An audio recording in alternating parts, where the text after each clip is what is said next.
Le Japon a toujours eu une relation complexe avec ses monstres, de Godzilla né des cendres d'Hiroshima à Evangelion, miroir de nos angoisses existentielles. Les kaiju ne sont jamais que des créatures, ils sont le symptôme d'une société malade. Et dans ce paysage, Kaiju Number 8 arrive comme un séisme, un manga où le héros n'est ni un adolescent prodige, ni un guerrier invincible, mais un homme ordinaire, devenu monstre malgré lui. Aujourd'hui, nous allons disséquer cette œuvre couche par couche pour révéler pourquoi elle est bien plus qu'un simple shonen, mais un manifeste sur l'humanité.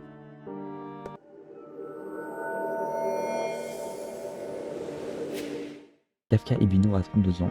Dans un monde obsédé par la jeunesse, c'est un fossile, un homme coincé entre deux époques, celle des rêves d'enfant et celle des compromis d'adultes. Son métier, nettoyer les carcasses de kaiju, un rôle ingrat, invisible, mais pourtant essentiel.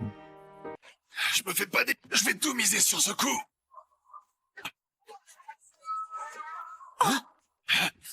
Cette fois-ci, je baisserai pas les bras. Mais quand Kafka devient le kaiju numéro 8, il incarne une question brûlante. Peut-on être un héros quand le système vous considère comme une relique? Contrairement à un Kaneki Ken ou un Eren Yeager, Kafka ne lutte pas contre sa transformation. Il l'accepte, car pour lui, devenir un monstre n'est pas une malédiction, mais un outil, un moyen de protéger ceux qu'il aime, même si cela signifie être traqué par ceux qu'il admire. Ici que Kaiju numéro 8 se détache des récits de métamorphose traditionnelle.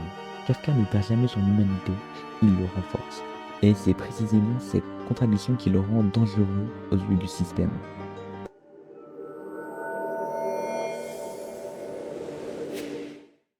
La force de défense se présente comme un bastion d'efficacité, mais c'est sous ses allures étincelantes se cache une vérité glaciale. C'est une machine à broyer les individus. Ici, votre valeur se mesure en chiffres, en pourcentage de réussite, en temps d'élimitation, en ratio de dégâts. 怪獣8号の引き渡しを命 Kikoru Shimomiya, l'enfant soldat surdoué, en est l'incarnation. Élevée pour être une arme, elle maîtrise les faibles comme Kafka, jusqu'à qu'elle découvre son secret.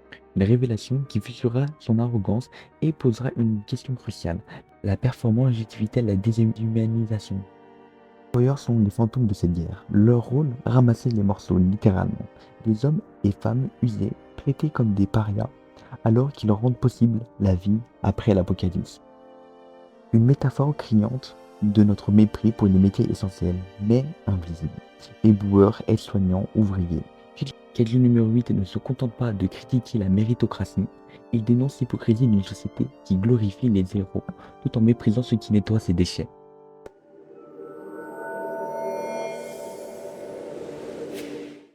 Les kaiju de Kaiju numéro 8 ne sont pas des bêtes stupides, ils apprennent à évoluer et défier les attentes.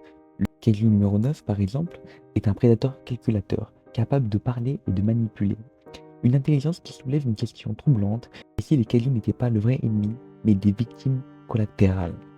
Oui, les kaiju naissent des déchets humains, littéralement. Leurs corps sont façonnés à partir de la pollution, des armes abandonnées, de la négligence. Une allégorie brutale de notre incapacité à gérer nos propres monstres, qu'ils soient écologiques ou sociaux.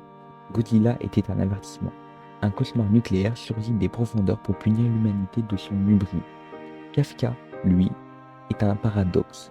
Un kaiju qui se bat pour les humains, mais que les humains rejettent. Une inversion géniale qui questionne notre capacité à accepter l'autre. Car au fond, le vrai monstre n'est-il pas celui qui refuse de voir l'humanité dans celui qu'il ne comprend pas?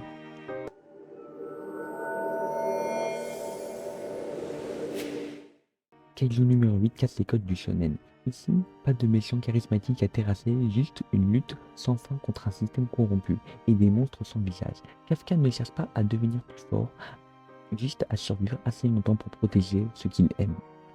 Une philosophie qui rappelle des œuvres comme Vinland Saga, où la vraie victoire n'est pas dans le combat, mais dans la rédemption. Kuru Shimomiya ou Mina Hashiro ne sont pas des love interests, ce sont des femmes complexes, déchirées entre devoir et humanité. Mina, surtout, incarne un archétype rare. Une leader féminine stoïque, dont la froideur cache un trauma profond.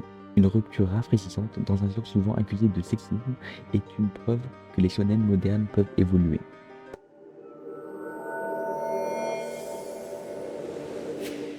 Kaiju numéro 8 est bien plus qu'une histoire de monstre et de combat. C'est une réflexion sur l'identité, l'exclusion et le prix de la normalité. Kafka Emily nous rappelle que la vraie force ne réside pas dans un corps surhumain, mais dans la capacité à rester humain et à tendre la main même quand le monde vous traite de monstre. Et vous, jusqu'où iriez-vous pour protéger ce que vous aimez?